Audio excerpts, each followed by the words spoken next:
Welcome to all viewers. कैसे हैं आप सब? उम्मीद करती हूँ आप सब खैरियत से होंगे। जी students, welcome to our YouTube channel English literature.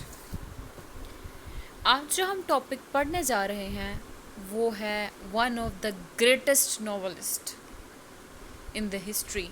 बहुत ही ग्रेटेस्ट नॉवलिस्ट है। इसका नाम चार्ल्स डिकेंस है।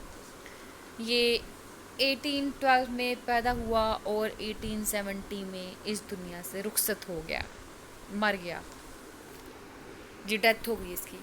अब हम चार्ल्स डिकेंस के बारे में कुछ बातें कर लेते हैं, ज़ुबानी कलामी जनरल सी। चार्ल्स डिकेंस का नाम जो फुल नेम था वो चार्ल्स जॉन हेफम डिकेंस था। चार्ल्स डिकेंस जो था एक नॉवलिस्ट भी था, क्रिटिक भी था, सोशल क्रिटिक था, जर्नलिस्ट भी था। विक्टोरियन एज से बिलोंग करता था और विक्टोरियन एज के अंदर एक बड़ी ही पॉपुलर टेक्निक शुरू हुई थी पब्लिशिंग की। वो था सीरियल नोवेल पब्लिशिंग ट्रेंड। और ये ट्रेंड जो स्टार्ट करवाया था, ये ट्रेंड बेसिकली चार्ल्स डिकेंस ने ही स्टार्ट करवाया था। इस ट्रेंड का नाम था सीरियलाइजेशन। ये जो ट्रेंड था, स्टार्ट कराने से मुराद मेरा मतलब है कि फेमस करवाया था। ये ट्रेंड जो था सीरियल पब्लिशिंग का, ये चार्ल्स डिकेंस ने फेमस करवाया था। इसको सीरियलाइजेशन की टेक्निक भी कहा जाता है। बात करते हैं थोड़े बहुत चार्ल्स डिकेंस की फैमिली बैकग्राउंड की। बहुत ही पुअर फैमिली से बिलोंग करता था, लेकिन क्या हुआ कि जो इसका फादर था वो डेप्थ पे, कर्ज़ों पे बहुत ज़्यादा डूबा हुआ था और इसका बाप जो है ना कर्ज़े उतार नहीं सकता था, तो इस वजह से उसके बाप को जेल हो गई। जब इसके बाप को जेल हो गई तो सारे घर की मुसीबतें, परेशानियाँ, सारा बर्डन इसके ऊपर आ गया और इसको मजबूरन स्कूलिंग छोड़नी पड़ी, मजबूरन स्कूल छोड़ना पड़ा। जब इसने अपना स्कूल छोड़ दिया तो इसको फैक्ट्री में काम करना पड़ा। इसने बिज़नेस संभाला, कारोबार संभाला काइंड ऑफ, और काम करके अर्निंग करता गया और घर वालों को देता गया और अपना घर बार चलाता गया। इसकी पर्सनल लाइफ की बात की जाए तो बहुत ही मेलंकोलिक है, बहुत ज़्यादा दुख भरी है, सफरिंग से भरी हुई है इसकी लाइफ। क्योंकि देखें, एक बच्चा जिसके बाप को जेल हो गई और उसके बाप को जेल होने के बाद वो खुद सारा कारोबार संभाल रहा है, खुद सारी एक फैक्ट्री में जॉब कर रहा है, बेसिकली एज अ वर्कर काम कर रहा है, फिर अर्निंग करके घर को चला रहा है अपने, सो एंड फोर्थ। अच्छा, अब उसके बाद क्या होता है कि ये बच्चा जिसने अपनी स्कूल छोड़ दिया, अपना घर संभाला, यही बच्चा हिस्ट्री में लिटरेरी जीनियस के नाम से जाना गया। क्यों? ये वाहिद बंदा था, ऐसा स्कॉलर था जिसको अपने लाइफ टाइम के अंदर ही बहुत ज़्यादा फेम मिला। क्या हुआ था? ऐसा हुआ था कि इसने अपने वर्क्स में सोसाइटी को क्रिटिसाइज़ किया और इसके अलावा ये बंदा जो था, इसके अंदर जो करैक्टर्स थे इसके नावल के अंदर, बहुत ही यूनिक करैक्टर थे, रियलिस्टिक करैक्टर थे, आइडलाइज करैक्टर थे। इसकी आर्ट ऑफ करैक्टराइजेशन जो है ना, उसमें फ्लो था, लेकिन बहुत ही, कहते नहीं है कि ग्रेट किस्म की थी। बहुत अच्छी आर्ट ऑफ करैक्टराइजेशन थी। कहीं ना कहीं फ्लो आते हैं, लेकिन इसकी आर्ट ऑफ करैक्टराइजेशन की बेस पे ये बहुत ज़्यादा फेमस हुआ, क्योंकि इसके करैक्टर्स ऐसे हैं कि जिनको एक बार पढ़ने के बाद भी कोई भी बंदा जो है ना वो भूल नहीं सकता। ठीक है? और इनसे पहले कोई भी राइटर, इवन कि शेक्सपियर भी अपने टाइम पीरियड पे फेमस नहीं हुए थे। शेक्सपियर भी फेमस कब हुआ था? रेनेसां के टाइम पीरियड पे, जब ड्रामा जो था उसकी परफॉर्मेंस करवाई गई। ठीक है? उस टाइम पीरियड पे शेक्सपियर फेमस हुआ था अपनी डेथ के बाद। लेकिन ये बंदा वाहिद बंदा था जो अपनी ही लाइफ टाइम के अंदर बहुत ज़्यादा फेमस हो गया। ठीक है? अब जब बहुत ज़्यादा फेमस हो गया तो पता है, जब 20th सेंचुरी का टाइम पीरियड शुरू हुआ तब जितने स्कॉलर्स आए, क्रिटिक्स आए, वो इसको लिटरेरी जीनियस का नाम देते हैं। ठीक है? अब बात करते हैं कि पैदा कहाँ पे हुआ था। ये पैदा इंग्लैंड में हुआ था। मैंने बता दिया, इसने स्कूल छोड़ा, फैक्ट्री में काम किया। इसके बाद हम बात करते हैं कि एजुकेशन इसको मिली ही नहीं। अब बात करते हैं इसके काम की। अब क्या हुआ, जैसा कि इसने 20 साल तक एक लिटरेरी जर्नल को चलाया, ठीक है। इसने क्या किया, 20 साल तक एक लिटरेरी जर्नल को चलाया, बड़ा कंट्रीब्यूशन। दूसरी बात, इसने 15 नॉवेल्स लिखी, एक अनकम्प्लीट है लेकिन इसने 15 नॉवेल्स लिखी। उसके बाद इसने 5 नोवेलास लिखे। इसने हंड्रेड्स की तादाद में जो है ना, इसने क्या कहते हैं उसको, शॉर्ट स्टोरीज़ लिखी। वो जो शॉर्ट स्टोरीज हैं जितनी की जितनी, उसके अंदर ही नॉन फिक्शंस आ जाते हैं, आर्टिकल्स आ जाते हैं, फिक्शंस आ जाते हैं, सो एंड फोर्थ। फिर इसके अलावा इसने चिल्ड्रन लिटरेचर पे काम किया। सवाल पैदा होता है चिल्ड्रन लिटरेचर पे काम क्यों किया, क्योंकि Victorian time period, basically writer तो विक्टोरियन एज से बिलोंग कर रहा है ना। तो विक्टोरियन एज में क्या हुआ था, जो बच्चे थे उनको मजदूर बना दिया गया था, लेबर बना दिया गया था। तो देवर, जितने भी राइटर थे उस टाइम पीरियड के अगेंस्ट ऑफ इट, वो चाइल्ड लेबर के अगेंस्ट थे, ठीक है। और उसके बाद इसने सोशल रिफॉर्म्स के ऊपर भी बड़ा काम किया। अब बात करते हैं ये फेमस कैसे हुआ, क्यों फेमस हो गया जी बैठे बैठे? नहीं, इसने एक अपना वर्क लिखा, उस वर्क का नाम था द पिकविक पेपर। द पिकविक पेपर जो था, इसने 1836 से 1837 के टाइम पीरियड में लिखा। उसकी पब्लिकेशन के बाद ये बंदा इंटरनेशनल लेवल पे एक ग्रेट लिटरेरी सेलिब्रिटी बन गया। अब क्या है, इसने क्या किया था, पिकविक पेपर किस तरह लिखा था, in the form of serials. क्यों? विक्टोरियन टाइम पीरियड में बच्चे ऐसा हुआ था कि जो एज ऑफ इंडस्ट्रियलाइजेशन आने की बेस पे जो इकोनॉमी का भी क्राइसिस हुआ था, वो किस लेवल पे हुआ था कि जो अपर क्लास थी उनके पास ज़्यादा राइट्स थे, वो इजीली नॉवल परचेज़ कर सकते थे और रीडिंग कर सकते थे।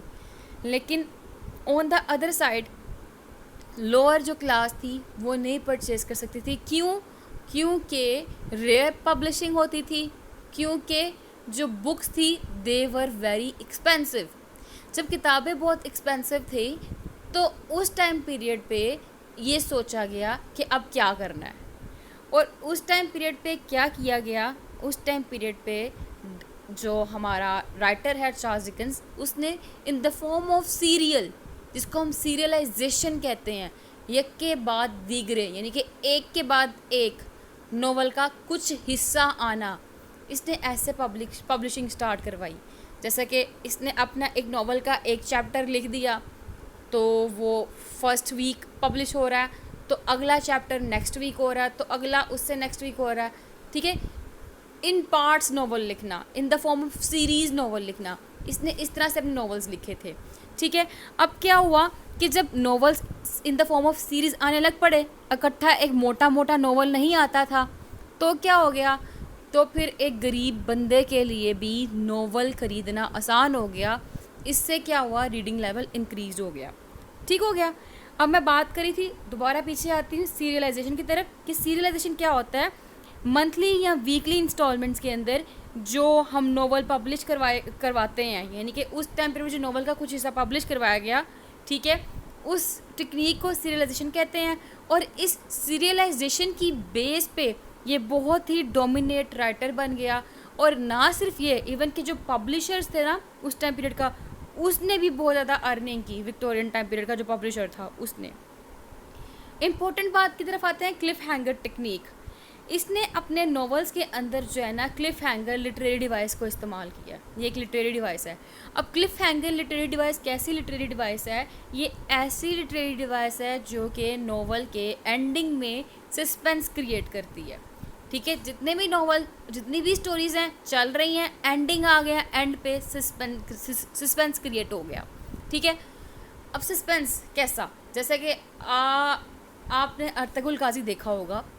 अर्तुगरुल गाजी जब चलता है उसका हम एक एपिसोड देखते हैं ना, उस एपिसोड की एंडिंग जब होती है ना, वहाँ पे एक बड़ा सस्पेंस क्रिएट होता है। जब वो सस्पेंस क्रिएट होता है ना तो दिल करता है हम नेक्स्ट भी देखें। इसी तरह अर्तुगरुल गाजी के अलावा और भी कई सीरीज़ हैं। हम जब वो पढ़ते हैं, पढ़ने के बाद जब एंड पे आते हैं ना, शर्लॉक होम्स के नॉवेल्स बड़े अच्छे हैं, ऐसे ही पब्लिश हुए थे वो भी। जब एंडिंग पे आते हैं ना तो दिल कर, एंडिंग ऐसी होती है सस्पेंस कि आगे क्या होगा, आगे क्या होगा, अब क्या हुआ होगा, ठीक है। वहाँ पे आके उसने एंडिंग कर दी तो फिर अगला पार्ट अगले वीक आएगा, ठीक है। तो ऐसी टेक्निक जिसके नॉवल के एंडिंग पे सस्पेंस क्रिएट किया जाए, उस नॉवेल्स को या स्टोरीज़ को क्लिफ हैंगर कहते हैं, यानी कि उस टेक्निक को क्लिफ हैंगर टेक्निक कहते हैं। अब इसकी सीरियल की वजह से क्या हुआ, जो ऑडियंस थे लेवल उनका बढ़ गया। क्यों बढ़ गया? जैसे कि मैंने बताया कि इसने सीरियल के अंदर पब्लिशिंग करवाई, तो एक गरीब और अमीर दोनों खरीदने के काबिल हो गए और रीडिंग लेवल इंक्रीज हो गया। ठीक है, फिर उसके बाद क्या हुआ कि जब रीडिंग लेवल इंक्रीज हो गया, और उसके बाद क्या हुआ, उसके बाद ये हुआ कि इसके कई नॉवेल्स आए, उसमें से a Christmas, Oliver Twist, great expectations और a tale of two cities, a bleak house, hard times, David Copperfield वगैरह वगैरह। इसके अलावा भी बहुत ज़्यादा नॉवल, जैसा कि मैंने बताया आपको कि 15 के करीब आए थे। तो डिफरेंट नॉवेल्स की पब्लिकेशन हुई, जिसमें से अ क्रिसमस टाइम बहुत ही इम्पोर्टेंट है। ठीक है, और उसके बाद 2 नॉवेल्स जिसमें ओलिवर ट्विस्ट और द ग्रेट एक्सपेक्टेशन की बात की जाए, तो इसके अंदर जो लंदन की स्टार्टिंग की कंडीशंस थी उसके बारे में जिक्र किया गया है। अ टेल ऑफ टू सिटीज़, यहाँ पे 2 सिटीज़, एक लंदन है दूसरा पेरिस है, इसकी कमर्शियली सक्सेसफुल दिखाई गई है, बैकग्राउंड हिस्ट्री दिखाई गई है। फिर इसके बाद जो हम बात करते हैं कि डिफरेंट क्रिटिक ने इसके बारे में यह कहा, जॉर्ज ऑरवेल का कहना था कि जो इसकी राइटिंग है उसके अंदर रियलिज्म दिखाई देता है, इसका प्रो स्टाइल कमाल है, इसके कैरेक्टर्स यूनिक हैं, इसके अंदर सोशल क्रिटिसिज्म बड़ा कमाल का है। किसके अंदर? चार्ल्स की राइटिंग के अंदर। फिर on the other hand Virginia Woolf ने कहा कि एवरेज राइटर है, ना बुरा है ना अच्छा है। ठीक है, उसने कहा इसके अंदर कोई भी साइकोलॉजिकल डेप्थ नहीं नज़र आती हम लोगों को, बस इंटरटेनमेंट दिखाई देती है। खैर, इसके बाद जब हम राइटर से निकल के दोबारा इसकी तरफ आते हैं, ये हमारा जो चार्ल्स डिकेंस है, तो इसको अपने लाइफ टाइम के अंदर 1830 की बात है कि एक लड़की थी मैरिया, वो मैरिया पसंद आ गई।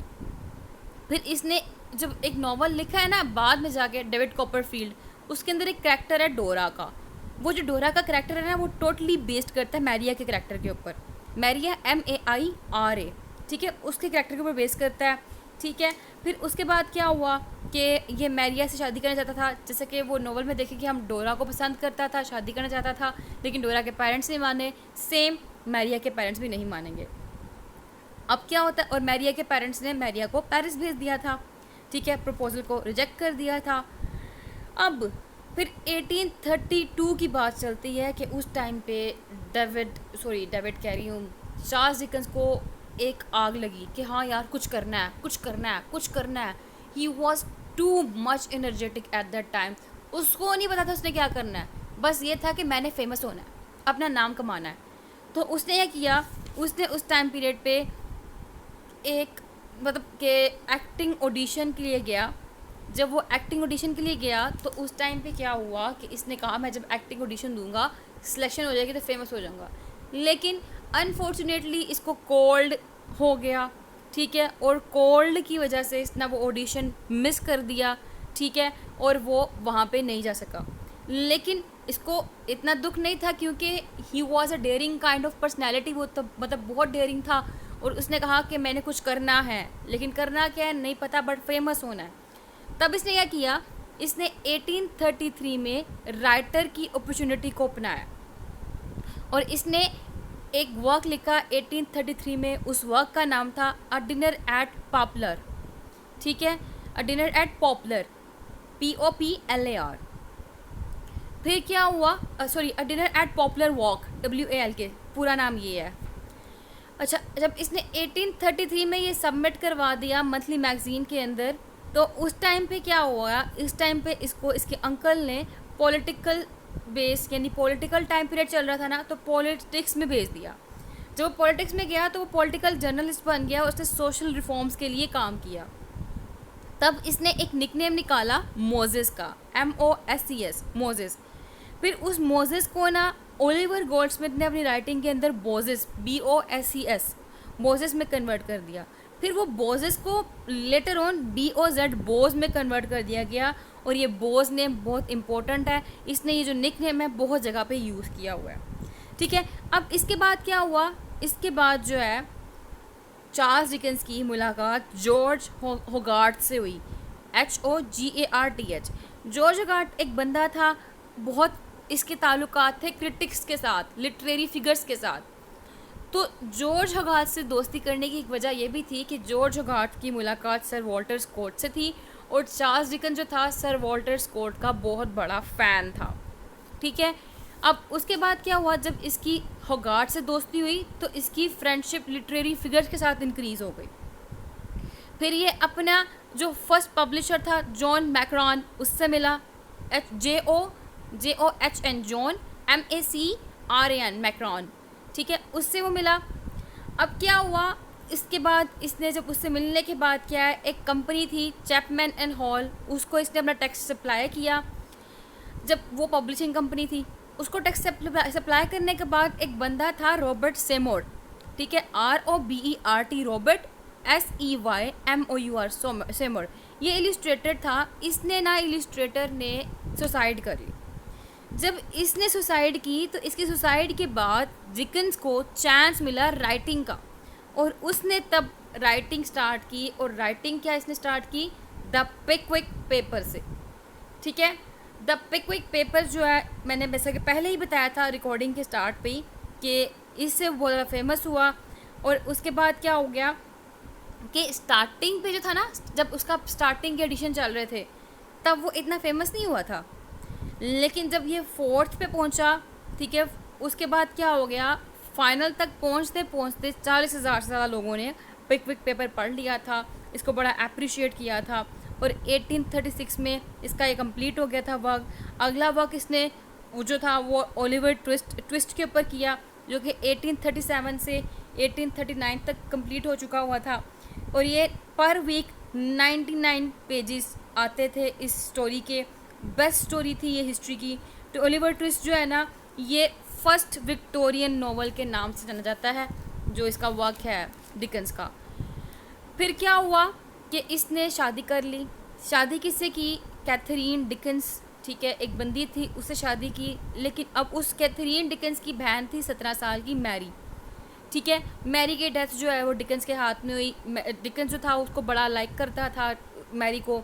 बहरहाल उसकी डेथ के बाद जो है बड़ा सैड हुआ, लेकिन फिर उसकी डेथ के बाद इसने फर्दर राइटिंग के ऊपर काम किया और बड़ा फेमस हो गया। जैसे कि मैंने बताया पिकविक पेपर आया था, उसके बाद काम करता गया और फेमस हो गया।